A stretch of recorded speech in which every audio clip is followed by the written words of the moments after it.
Well, hey folks, this is Fat Guy Flies RC out here at the Avon Park Aero Modelers Club. We're going to take up the Viper 15-year anniversary edition from FMS, and this actually is the Maiden. You're thinking, well, wait a minute, hold on, you've already flown that plane.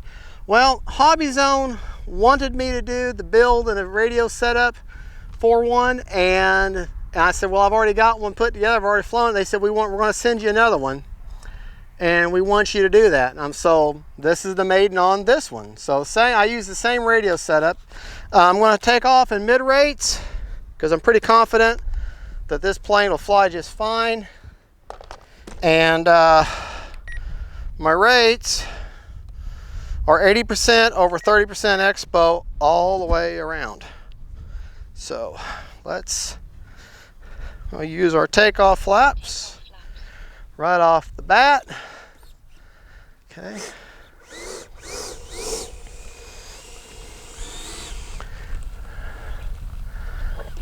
Real quick, right, left, up, down, left. Okay. And like I said, this is just like a Viper. It is a Viper, but it's just like the E-Flight Viper. You don't want, when you come in for landing, you don't want much wind underneath that wing because you got a big wide wing. And it's easy, so you got to land with just a little bit more speed than maybe what you normally would land with. So, all right.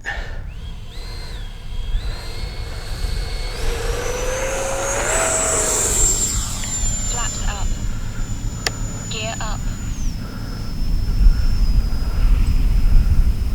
Back to about 75% throttle, down to about half.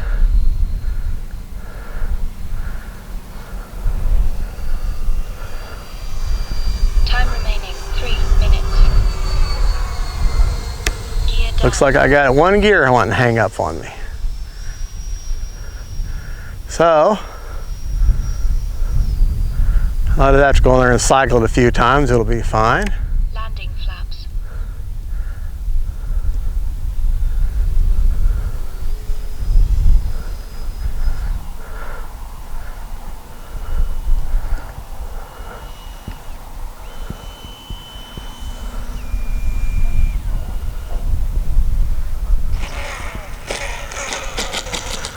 Yeah, a little bouncy, but hey, we'll take it.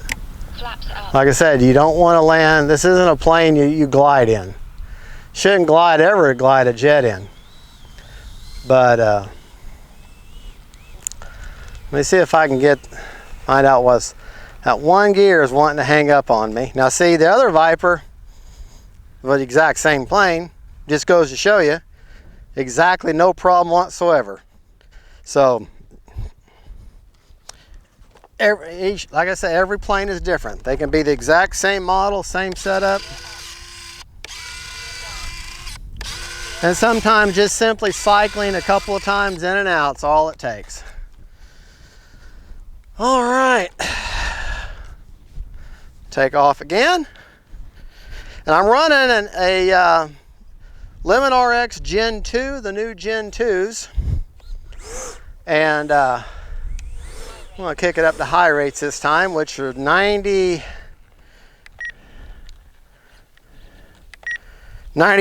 over 30% expo. I'll see if I don't like that better.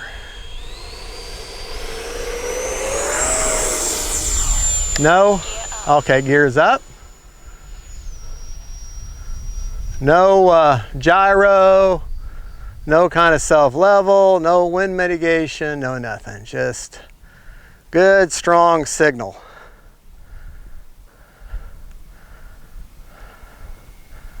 Well, that's smooth flying jet. There, that's full speed. 2 minutes. Landing flaps, gear down.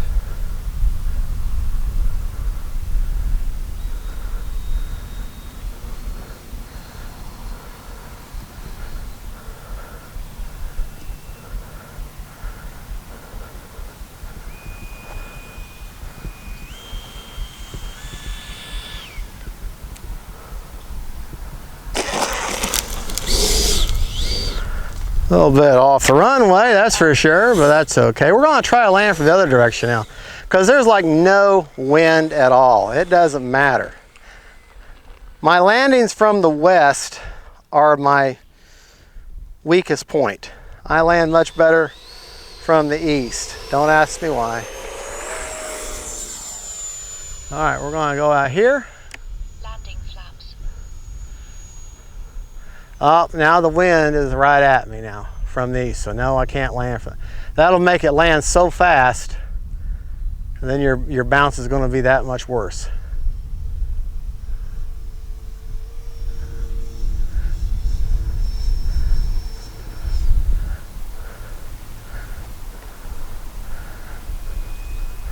We're going to land in the grass this time.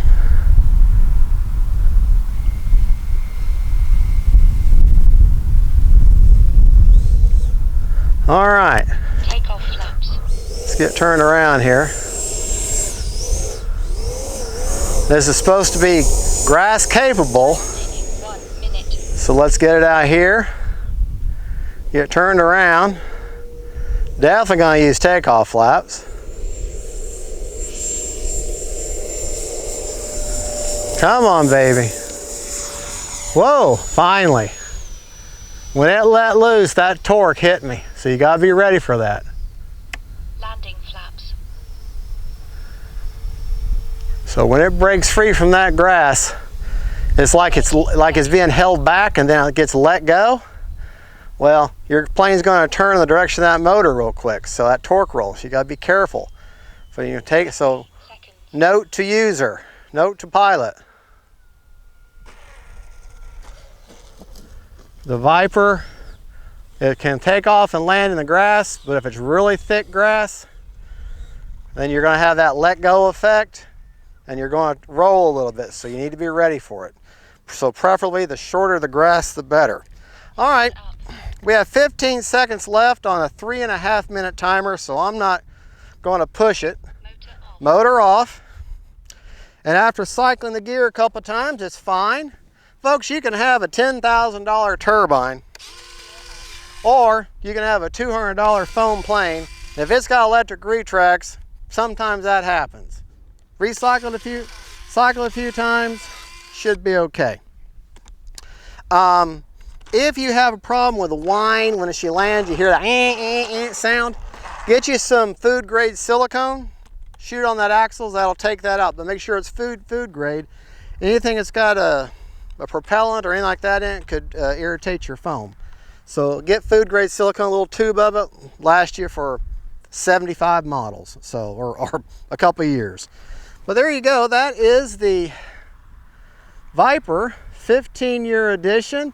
I've got no kind of gyro stabilization, but it's a good flying, really stable jet.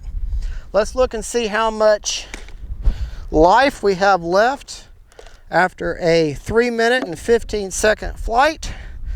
See how much gas is in the tank, as GB Linden likes to say on his website.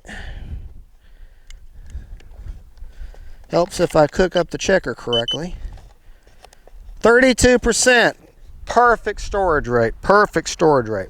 And to show you where I have, let me get the, you got the battery bay?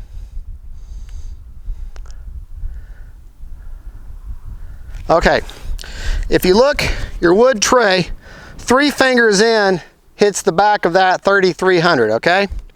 If you look in the battery bay, you'll see these indentations that curve inwards on the foam. Well, the end of your battery should be, 3300 should be buttoned right in there, and that's going to give you about 2 finger length. I put a little piece of wood in there to hide all them wires, and right there is where I've got that Gen 2 Lemon RX Gen 2 with the 2 very long diversity antennas.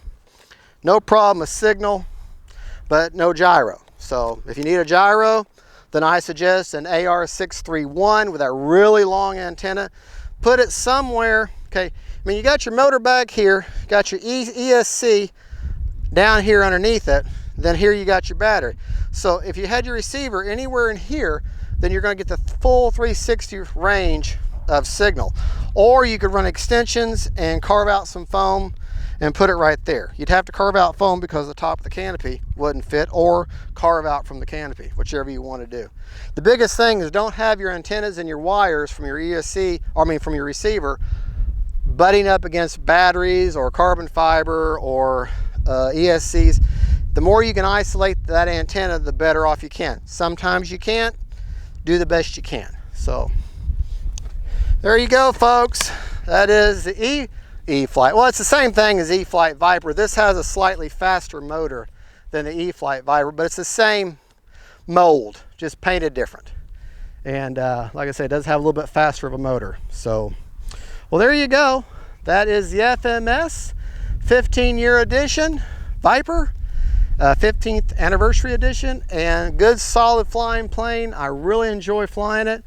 Just remember, you got this really wide wing, so when you come in, ground effect is going to be a real key factor. When you've got this really wide wing like this, anything that's got a wide wing, that ground effect is going to be a factor, and you're going to easily, if you don't have enough speed, you can easily drop a wing on landing. So be careful with that. Folks, thank you for watching. Don't forget to like and subscribe. God bless y'all. And don't forget, faith, family, and friends, and jets. Bye-bye.